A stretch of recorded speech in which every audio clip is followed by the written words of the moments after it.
pinuntahan si Naya ng mga madre, pero hindi nila kami nakumbinsing bumalik sa ampunan, kahit pa itinaboy na kami ni nanay. Agad naman namin binisita sina Rodel, Mumay, Jenny at Jo Marie. Tayo, kuya? Hindi pa eh. Dinalo na namin kayo. Konting tiis lang ha. Kailangan kasi natin hintayin si nanay eh. Pero gusto namin umuwi na kuya eh. Oo nga. Lagi nga namin kayo naiisip eh. Hayaan nyo. Makakauwi din kayo. Teka, sino pwede magkwento na nangyayari dito? Si Mumay nga. Ayaw kumain. Kahit masarap ang pagkain. Iyak lang kami ng iyak. Kasi namimiss na namin kayo eh.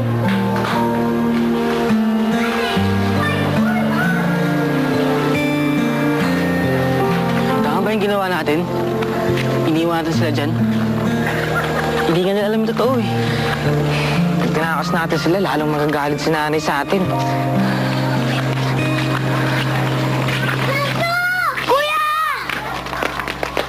Oh! Ang ginagawa niyo dito? Bumalik tayo sa loob. Mamaya isipin ng mga madre, tinatakas namin kayo eh. Sige na. Kuya, ayaw na namin dito, kuya. Gusto namin kasama kayo. Hindi namin natiis ang mga kapatid namin. Inuwi namin sila nung araw na yun. Pinuntahan uli kami ng mga madre kinabukasan. Sinabi namin kaya naming alagaan ang mga kapatid namin. Kahit mapilit silang ibalik kami sa ampunan, ayaw na talaga namin. Alam namin na babalik uli sa dati ang buhay namin. Minsan busog, kadalasan gutom. Pero masaya kami dahil mas mahalaga sa amin na magkakasama kami magkakapatid. Pero ang hindi namin alam ay mangyayari ang isang bagay na lalo magpapahirap sa aming sitwasyon. Tiko! Tiko! Tiko! Tiko! Balik kayo na namin! Kuya! Kuya! Wala kayo na, kuya!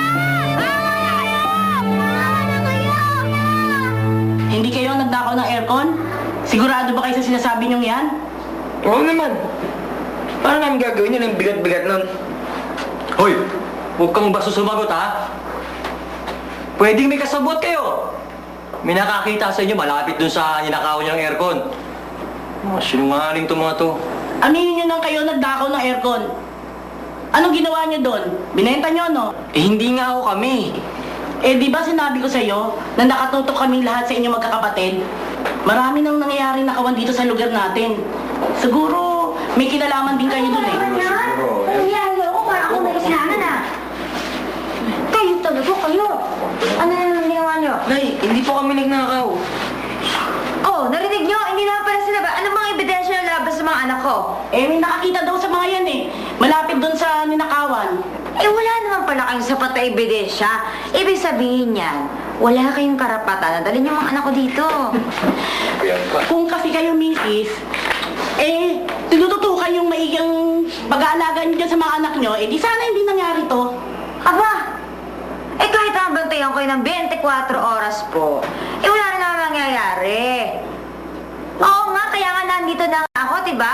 Alam ko naman na idadamay niyo ako sa mga sisi dito. Ano mang gusto niyo? Gusto niyo ako sabi kay mga anak ko, pagsabihan ko. O sige na, pagsasabihan ko. Okay na ba yon? Siguraduhin niyo lang, misis, ha? Mainit na ang mata ng mga taga rito dyan sa mga anak niyo. Dahil maraming nakawan nagaganap dito yung mga anak nyo pinagbibintangan. Yung dalawa nga, pati iba. Maswerte nga kayo, wala kayong ebidensya eh. Oh, ay kung meron. Kasusunod, sa kulungan ng mga bata ang bagsak na mga yan. Hindi binabantay yung mga anak mo. Siya, sige po, sige po. Kausapin ko. Nun, saan tayo? Mga anak mo. Nun. Mga bata to, pasaw na eh. Salamat na yan. Hindi kayo naniwala sa kanila.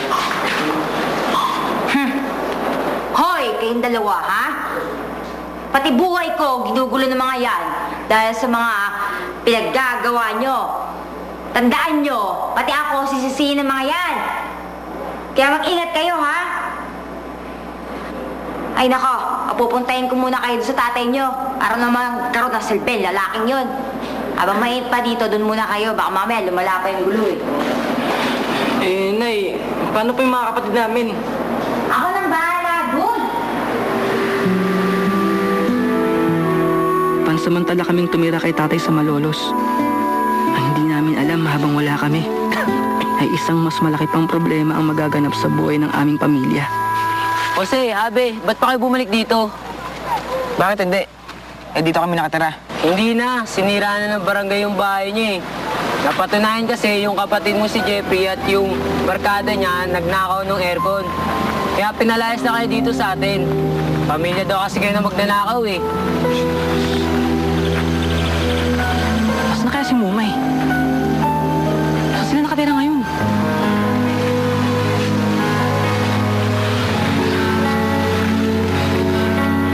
Pagiging magulang at ina ay hindi natatapos sa pagluluwal lamang. Ito ho ay may kaakibat na responsibilidad. Responsibilidad ng bawat magulang na bigyan ng maayos na buhay ang kanyang mga anak. Gabayan sila upang maging mabuting tao at mamamayan. Tungkulin rin nila na siguraduhing makakapag-aral ang mga ito, merong masisilungan at may maayos na pananamit. Ito ho ay karapatang pantao ng bawat bata. Ngayong araw na ito ay mamimigay kami ng Jose, mga sila pamphlet Jenny, oh. tungkol sa bilang. Jenny! Rodel! May! May! Anong ginagawa niya dito? Namimigay po ng aking mga Pinalayas na tayo. samahan ng mga pampleta. Ngari po ninyo Alam ba ni nanay? Oo, andun nga siya nung ginaba yung bahay eh. Kinuha niya pa nga yung mga bagay na pwedeng makuha. Sabi niya, dito na lang kami tumira sa plaza. Lamig dito, kagabi, Kuya Jose.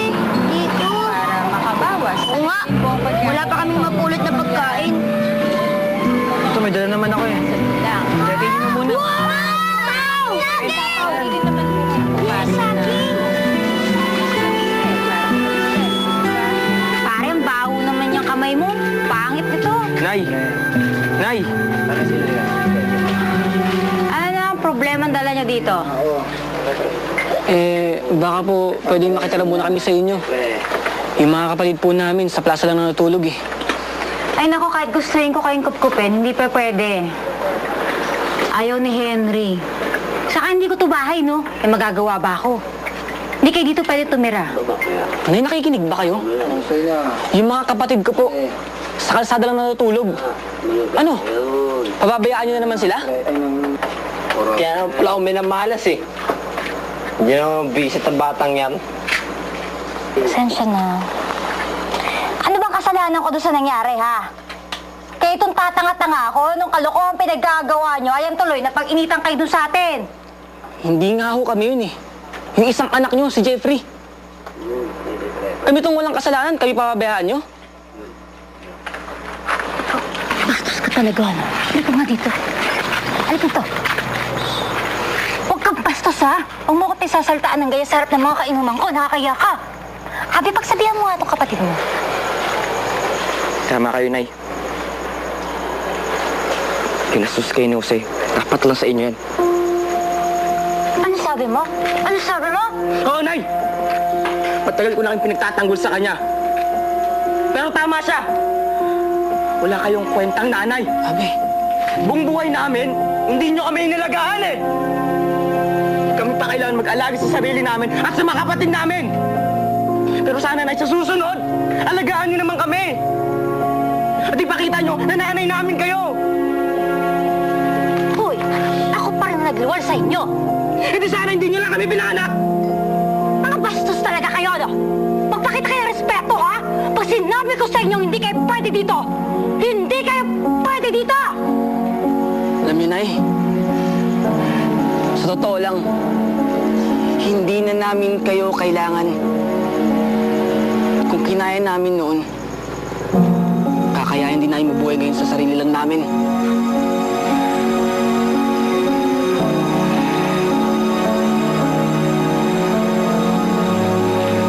Hindi naman pala ganun kalamig dito eh. Pero presko, kagaya sa atin doon, iinit, no? Oo. Ay, siya. Laki pa ng lugar!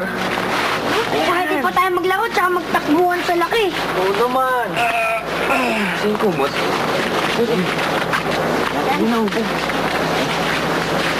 Uy.